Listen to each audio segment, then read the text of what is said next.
여러분 안녕하십니까? 혁명이 시작된 날이라는 책을 소개하는 유튜버 박노길입니다.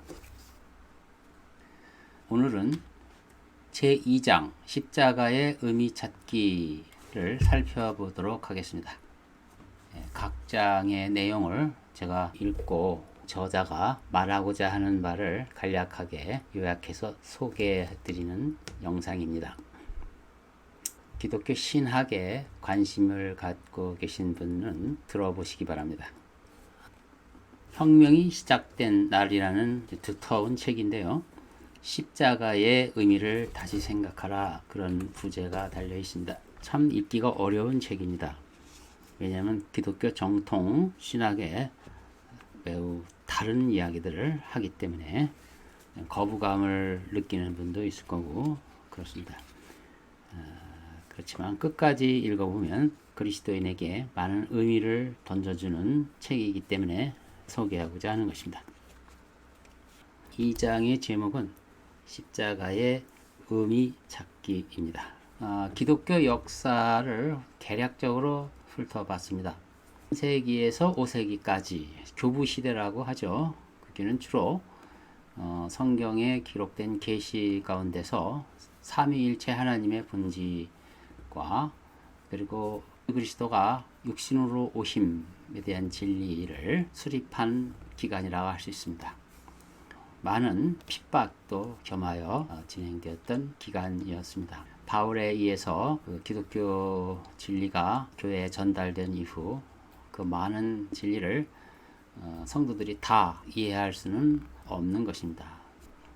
기독교 교리를 수호하고 또 세상에 전파하는 그런 가운데서 교리들이 도출되어 온 것입니다. 그들은 예수님이 자신들의 죄를 위해 죽으셨다고 믿었고 설교와 글들로 그 깨달은 바를 많이 기록해 두었습니다. 거기에 중심이 되는 십자가의 의미에 대해서 신학자들마다 다양한 해석들을 제시해주고 있습니다. 한 사건인데 십자가의 의미를 저마다 다른 관점에서 이야기를 한 것이죠. 그 중에서 대표적인 것은 대속 이론입니다. 우리 죄를 대신해서 값을 치러 주셨다는 내용이죠. 값을 주고 속량한다는 의미의 이론인 것입니다. 후에 16세기 종교개혁이 있었죠. 그 개혁자들은 십자가의 의미에 대해서 많은 생각들을 주장을 했는데 독특한 속죄론을 펼치고 이것을 신조로서 공식적으로 발표하기도 했습니다. 교부시대 때에 니케아 공회에서 신앙을 요약해서 공표하는 거죠.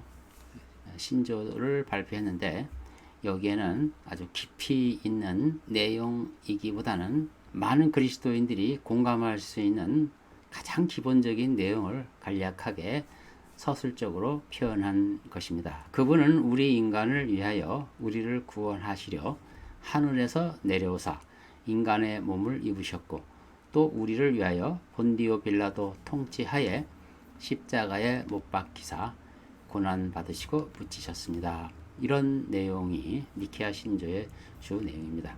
사도신경을 낭독하는 교회도 있죠.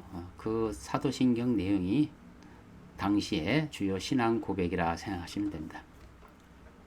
또 많은 이들이 십자가에 대해서 패배와 굴욕이 아니고 하나님이 그리스도 안에서 커다란 승리를 거두셨다라는 그 확신을 설명을 했습니다. 1세기에 들어서 캔터베리 주교인 안셀무스는 십자가의 의미에 대한 이론을 발표했는데 그것이 소위 충족설입니다.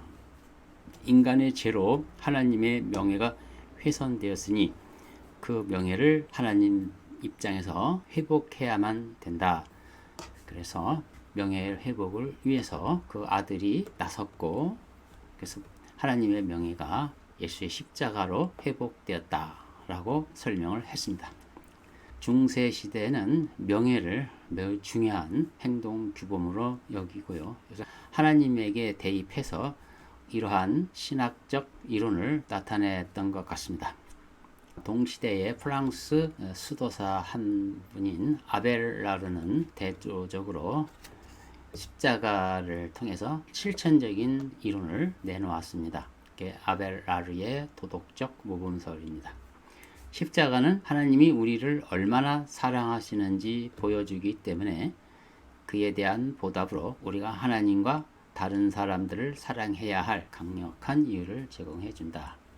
그러니까 십자가의 의미에서 하나님의 사랑을 얘기를 했고, 하나님의 사랑을 아는 자들은 다른 사람들을 사랑해야 마땅하다라는 내용인 것입니다. 대체로 중세의 교리를 개략적으로 설명을 드렸는데, 중세의 종말론은 단테의 신곡에 아주 잘 나타나 있습니다. 종말론이라 함은 하나님이 세상과 인류에 대해서 궁극적으로 의도하시는 바의 계획, 그림, 일종의 하나님의 청사진이죠. 그것을 일컬어 종말론이라고 합니다. 중세의 종말론은 단테의 신곡의 그림에 아주 잘 나타내고 있는데, 사람들은 이 땅에서의 삶보다는 죽은 이후의 세상, 어떤 세상일까? 세상을 떠나서 어떤 이는 천국에 가고, 어떤 이는 지옥에 가고, 또 어떤 이는 중간 지역인 연옥에 가는 그런 것을 묘사함으로써 중세의 종말론을 아주 잘 나타냈습니다. 미켈란젤로의 성당 벽화도 이와 유사한 종말론을 표현을 했습니다. 그래서 중세는 궁극적인 미래, 즉 종말에 대해서 새 창조가 아니고 천국의 그림으로, 새 창조 세계의 그림이 아닌 천국의 그림으로 상상했다는 게 특징이 되겠습니다. 그 종말론에는 네 가지의 큰 주제가 담겨져 있는데, 인간의 죽음과 그 심판과 그리고 천국과 지옥에 관한 내용이 주를 이루고 있습니다. 또 16세기 들어에서는 그 로마 카톨릭 교회는 특별히 연옥 교리에 대해서 열정을 가졌습니다. 바로 천국이냐 지옥이냐 갈라지는 것이 아니고 중간지대에 연옥이라고 하는 지역이 있어서 그래서 한 차례 정화를 한 다음에 천국에 들어간다는 믿음을 그들이 가지고 있었던 것입니다. 죽고 나서 신실한 그리스도인들이 현세에서 다만 얼마간 죄를 가지고 있기 때문에 천국에 가려면 더 깨끗해져야 하기 때문에 중간 단계가 있어야 된다는 믿음을 당시에 가졌던 것 같습니다.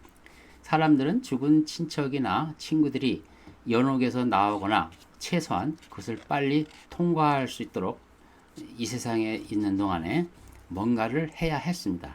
그래서 교회는 그 면죄부를 팔았고 돈을 내고 면죄부를 산 이러한 일을 행했던 것입니다.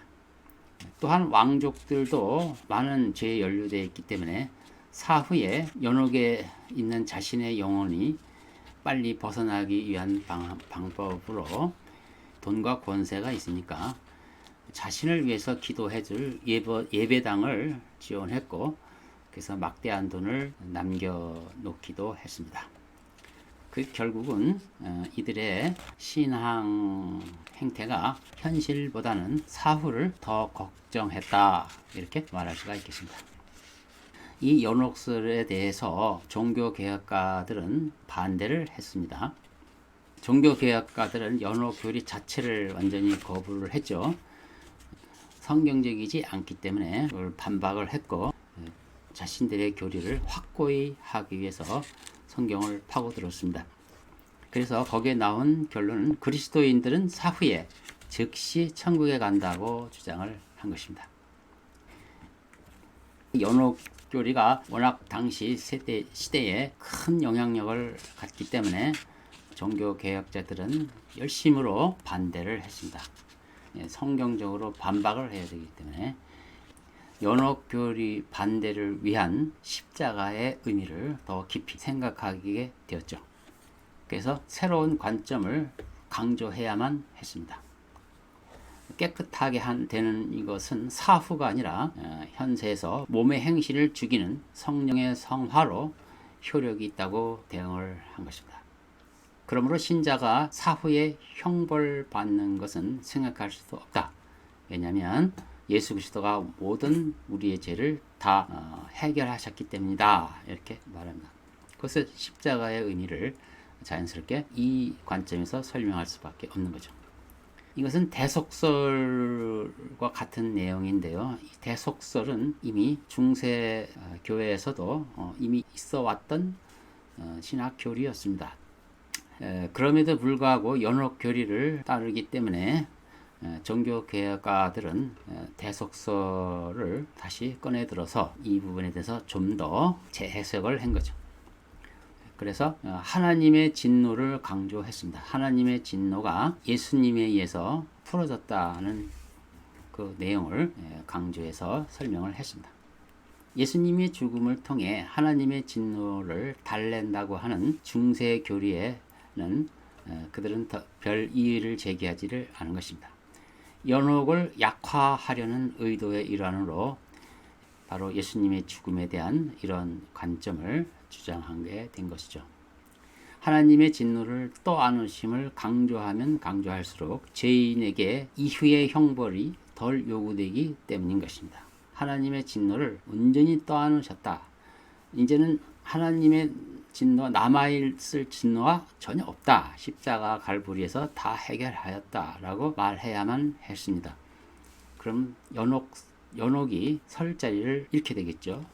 그런 의미에서 종교개혁가들은 십자가에서 일어난 사건을 하나님의 진노라는 중심 사상을 놓고 해석을 했던 것입니다.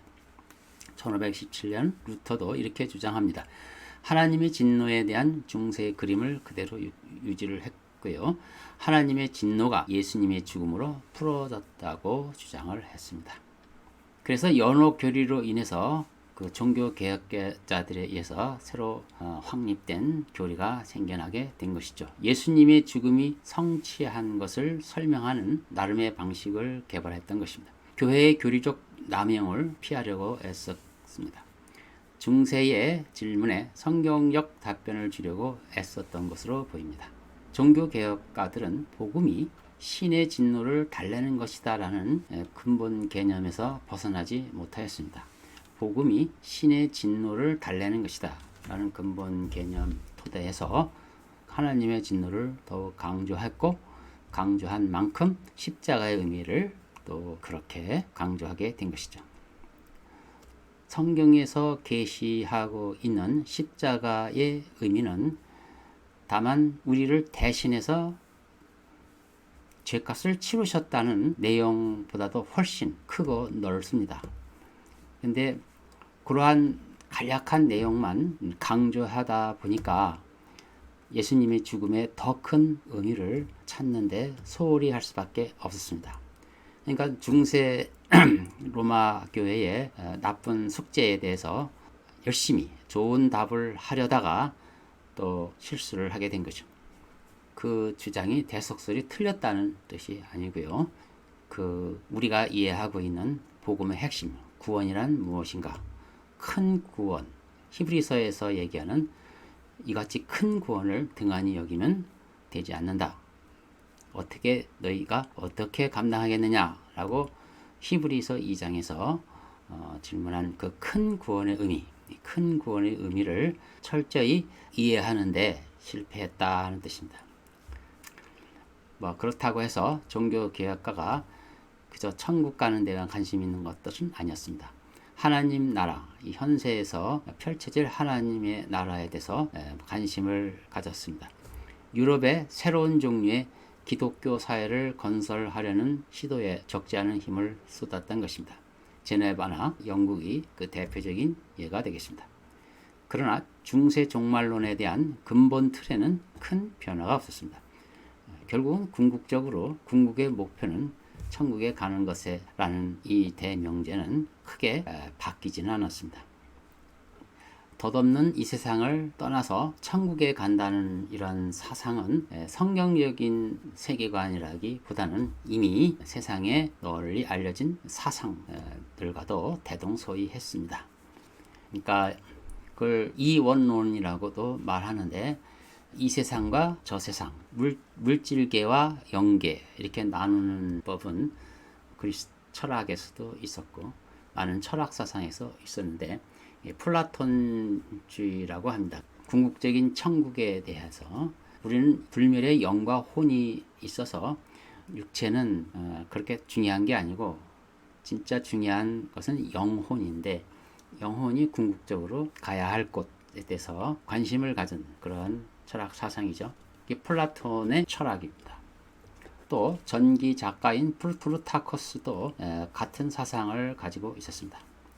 현세를 사는 인류는 천국에 있는 진짜 집에서 추방당했다라고 주장하는 것은 신약 성경이 아니라 바로 플루타코의 사상이기도 했습니다.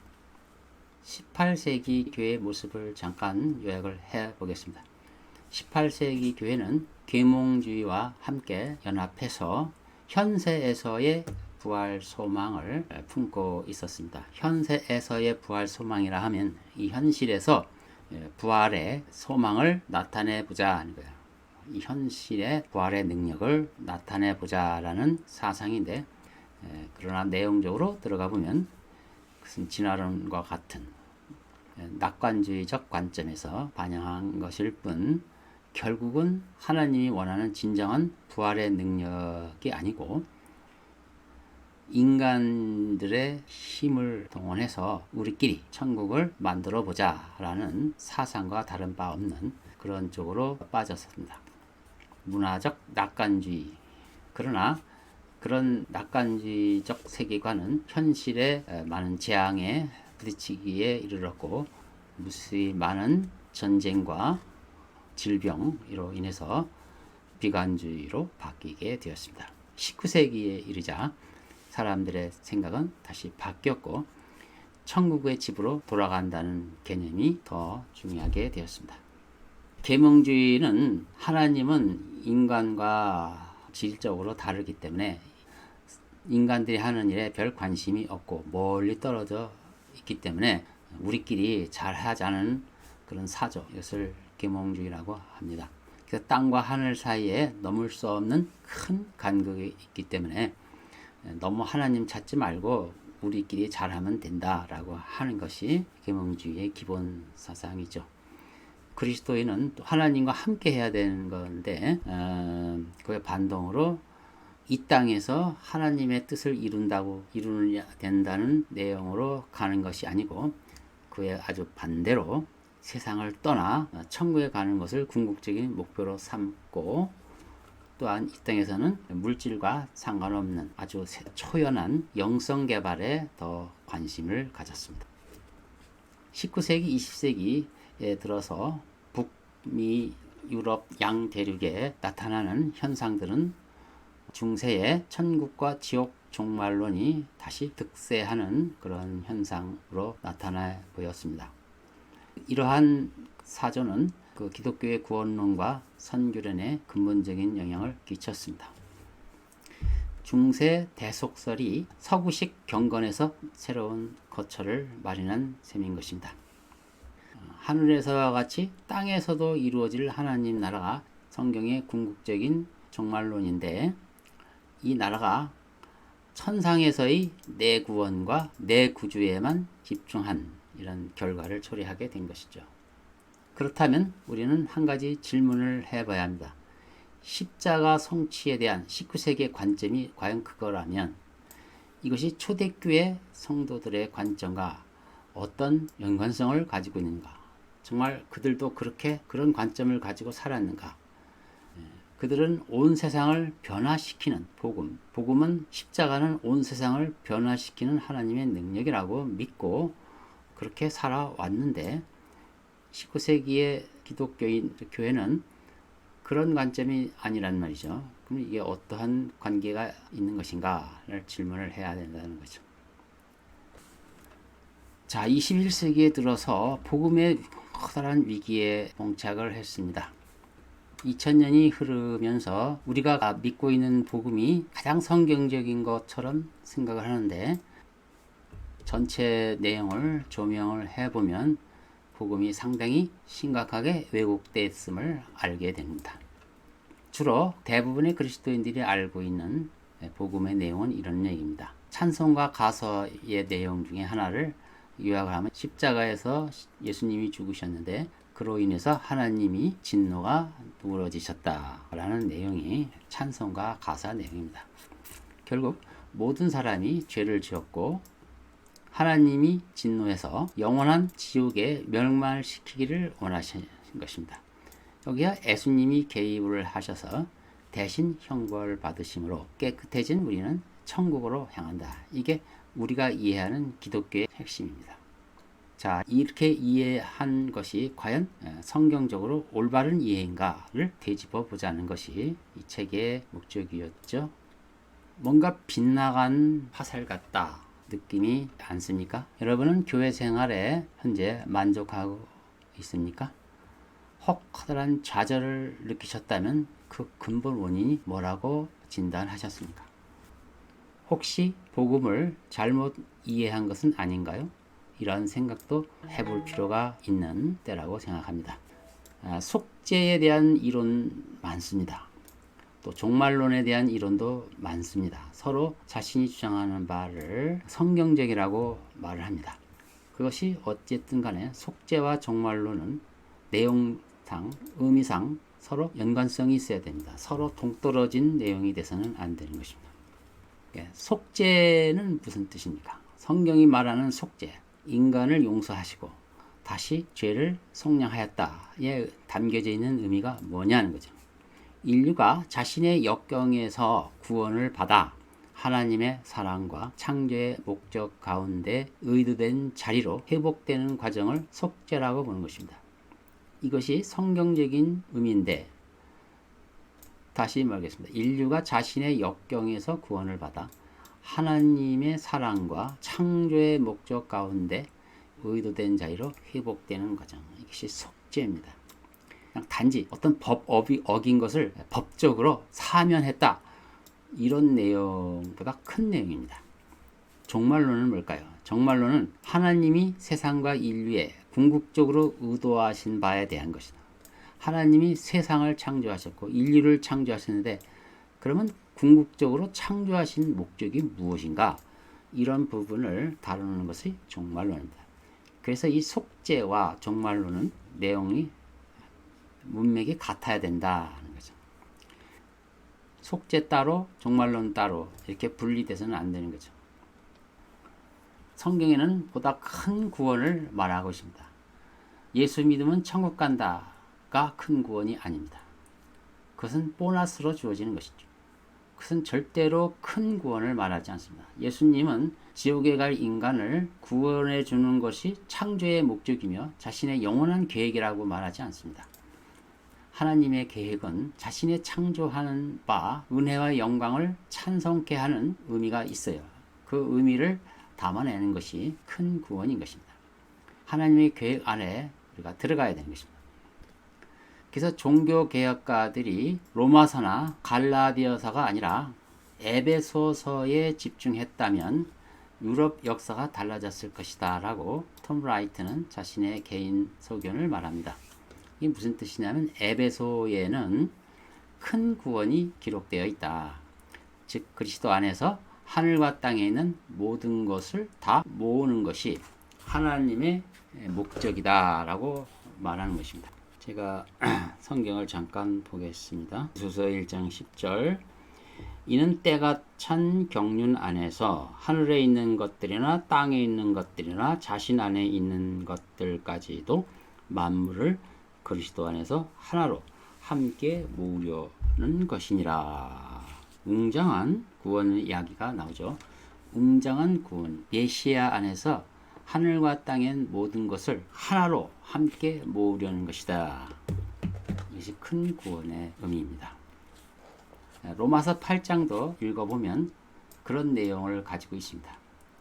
시간이 되면 이러한 큰 구원의 관점에서 성경을 다시 한번 읽으면서 주애를 하는 기회를 갖겠습니다. 우리가 어떤 틀에서 성경을 읽느냐에 따라서 성경의 이해가 전혀 달라지는 것입니다. 자, 21세기의 복음이 위기에 처했다고 했는데 요즘 젊은이들은 복음을 들으려고 하지 않습니다. 복음에 대한 엄청난 혐오감을 갖고 있습니다. 그들이 어떤 생각을 하고 있는지 그리스도인도 알아야 합니다. 그걸 피해서는 안 됩니다. 현대의 불신론자들, 기독교를 반대하는 사람들은 어떤 생각을 갖고 있습니까? 아들을 희생시켜 자신을 만족하는 하나님을 피해 굶주린 독재자라고 생각합니다. 이런 불경건한 도전에 대해서 대부분의 목사들은 이렇게 대답하기에 급급합니다. 십자가는 모든 어둠의 세력의 승리를 얻은 수단이었다.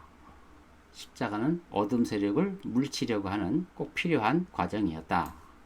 또 이렇게 얘기합니다. 자기를 희생하신 예수님의 사랑을 닮아라. 거기에 포인트가 있다. 십자가는 예수님의 사랑이다. 하고 또 권면을 하죠. 그러나 이런 정도의 답변으로는 그들의 마음을 돌이킬 수가 없고요. 보다 더 큰 의미의 십자가 의미를 개발해야 합니다. 기독교 역사를 쭉 간략하게 훑어봤는데 하나님의 진노를 중심으로 삼은 교리, 하나님의 진노를 해결하기 위한 십자가라는 내용, 그런 교리들이 처음부터 잘못 끼워진 단추다.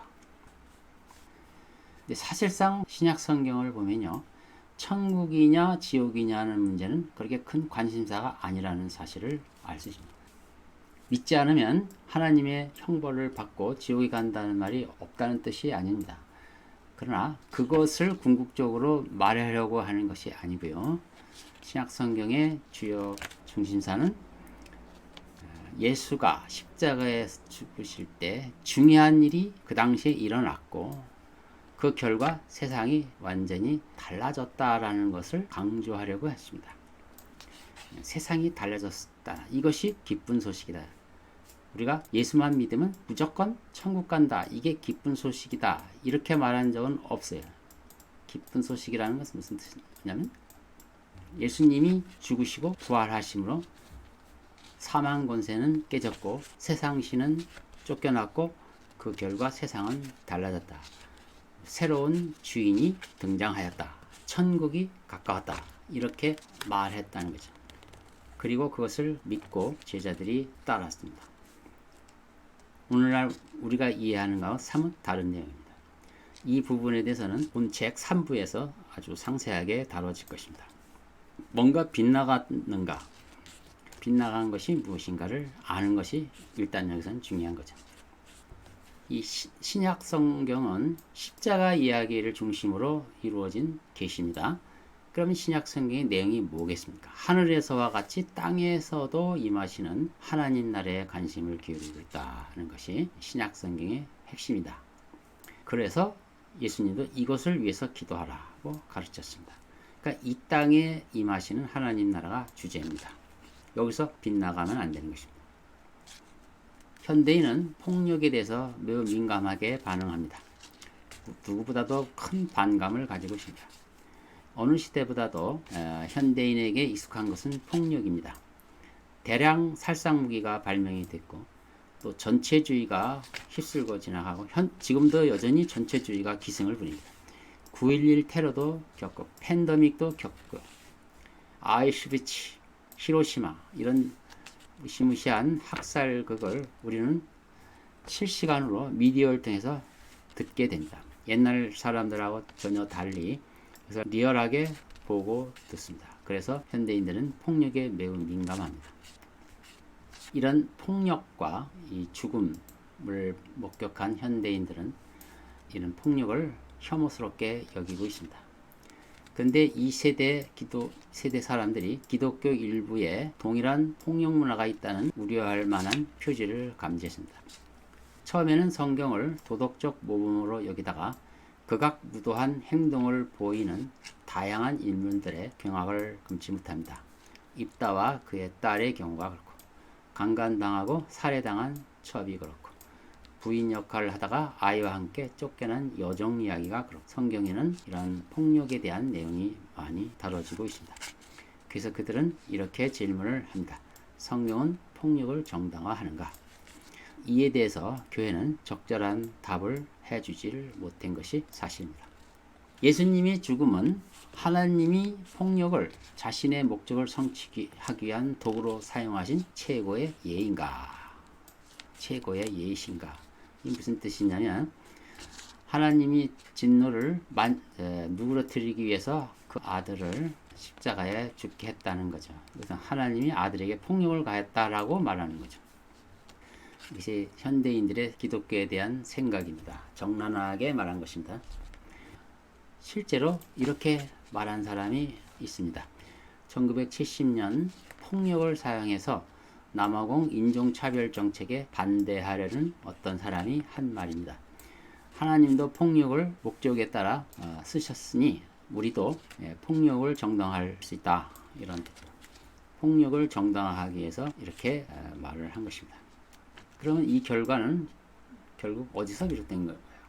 십자가의 의미를 더욱 십자가의 의미가 한 개만 있는 것이 아니고 십자가에는 여러 가지 의미가 있는데 이 다양한 해석을 하지 못하고 대속설에만 의존하다 보니까 십자가는 형벌과 연결할 수밖에 없고 그렇게 되다 보니까 죄인을 미워하사 벌 주기를 원하시지만 예수님이 가입하여 대신 치명상을 입으시고 그들은 목숨을 보존한다. 이런 내용의 복음이 만들어지게 된 것입니다. 이건 결코 복음이라 볼 수가 없다.